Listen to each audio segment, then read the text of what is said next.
안녕하세요. 1월 12일 매일 성경 함께 나누겠습니다. 오늘 이 본문을 한번 보겠습니다. 문단을 나누지 않은 것은 오늘은 이 글을 어떻게 좀 읽는지를 조금 함께 설명해 가면서 해보려고 합니다. 2절에 나시린의 서원을 했다라고 해서 타이틀이 나시린의 서원에 대해서 말하고 있습니다. 그래서 3절부터는 포도주와 독주를 멀리하고 하면서 3절, 4절에 대해서는 포도주를 먹지 말라고 하는 것이 그 나시린의 조건이고 5절에는 머리털, 5절부터 7절에는 머리를 길게 하고 또 시체를 가까이 하지 말라고 했는데 또 7절에 하나님께 드리는 표가 머리에 있습니다. 그렇게 한 것을 볼 수 있습니다. 그래서 결국 머리라고 하는 머리카락이라고 하는 것과 시체를 가까이 하지 않는 거 그걸 볼 때에 생명과 사망의 생각들이라고 정리해 볼 수 있겠지요. 그리고 이제 8절부터는 만약에 그런 더럽혔다면 그 시체 옆에 사망과 가까이 접해서 있었다면 기간을 구별해서 하나님께 속죄제와 번제물을 드려라고 하는 것입니다. 그래서 이런 부분들이 이제 문단이 그렇게 해서 나누어진다면은 그걸 요약을 해 볼 수 있습니다. 나시린의 서원, 포도주를 먹지 말 것, 머리를 깎지 말 것, 그리고 시체를 가까이 하지 말 것. 시체를 가까이 했을 경우에 이제 다시 회복의 기간이 어, 회복의 방법이라고 적는 것도 좋을 것 같습니다.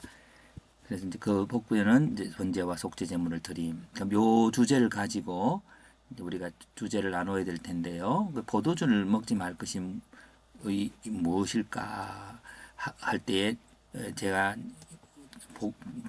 보기에는 머리에 있음. 성경 전체의 내용은 하나님에 대한 믿음이고 믿음은 인지에 관계되는 것이지요. 그래서 그 하나님의 생명 되신 하나님 그 생명에 대해서 사망의 권세가 들어왔을 때에 그것을 끊어내고 번제와 속죄제를 통해서 다시 나시리라고 하는 하나님의 부름을 받는 삶을 살아가야 된다. 그렇게 하는 것이 이제 전체 요약으로 볼 수 있습니다. 그래서 주제를 이렇게 잡았습니다. 나시리라고 하는 것은 하나님의 부름을 받는 사람들이죠. 나시리는 하나님의 일을 하는 자라고 본다면 이걸 비전이라고 했답니다. 그렇게 비전으로 해서면 비전의 의미는 하나님께 드려진 나의 삶, 나 실인의 삶이라고 볼 수 있습니다. 그 비전을 간직하는 방법은 머리니까 바른 생각이죠. 바른 생각을 갖는 건데 그게 바로 생명의 생각입니다. 그래서 그걸 이렇게 연결하면은 좀 더 정확하게 되겠죠. 시체를 멀리함, 시체를 멀리는 사망의 생각들. 예. 결국 사망의 생각들이라고 하는 것들을 성경 전체로 보면은 율법의 저주로부터 자유하게 하신 하나님. 어떻게 했죠? 예. 십자가에 예.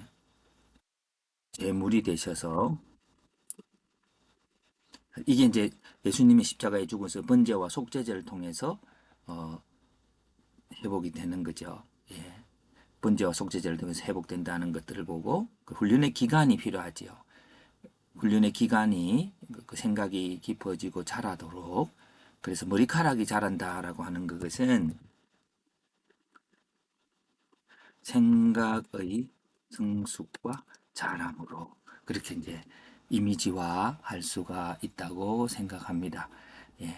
그래서 결국 해석을 한번 해보면 전체 나의 느낌을 한번 적어본다면 우리는 성령께서 주시는 비전을 갖고 있습니다. 그것은 나신 일처럼 하나님께 드리는 나의 삶에 대한 생각입니다. 그 비전을 이루기 위해서 우리는 술로 인하여 하나님이 주신 비전이 정리되지 못하고 혼잡되어서는 아니 될 것입니다. 특별히 율법의 저주로부터 오는 사망의 생각에 사로잡혀서는 아니 될 것입니다.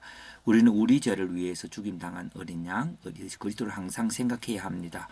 번제와 속죄제를 드려서 사망으로 더럽혀진 생각을 정결하게 된 한 자처럼 그렇게 해야 합니다.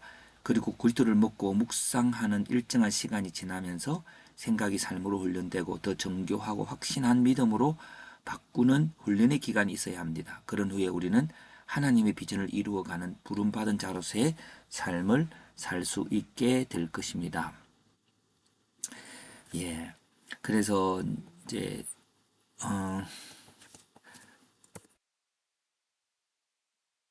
접되어서는 아니 된다고 하던 그 글자를 수정했습니다. 예. 그래서 오늘 우리들이 그 생각의 성숙, 이거 곧 믿음의 성숙이죠. 예.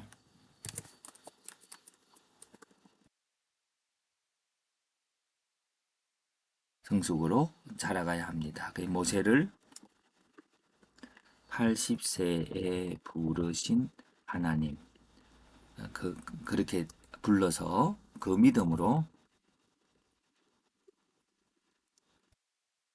심이죠. 그래서 이제 오늘 우리들이 하나님께 드려진 삶을 살 때에 특별히 율법의 저주로부터 오는 것은 사람들이 뭐 잘못하고 있으면 미워하고 또 분쟁하고 보다는 십자가에 속죄 양이 되신 예수님의 본을 따라서 하나하나 살아가면서 그 믿음으로 생명 주신 예수 그리스도의 복음을 선포하는 것이 될 때에 우리가 하나님이 쓰시는 삶이 될 수 있다고 봅니다. 2023년 그런 아름다운 삶 만들어 가기 바랍니다.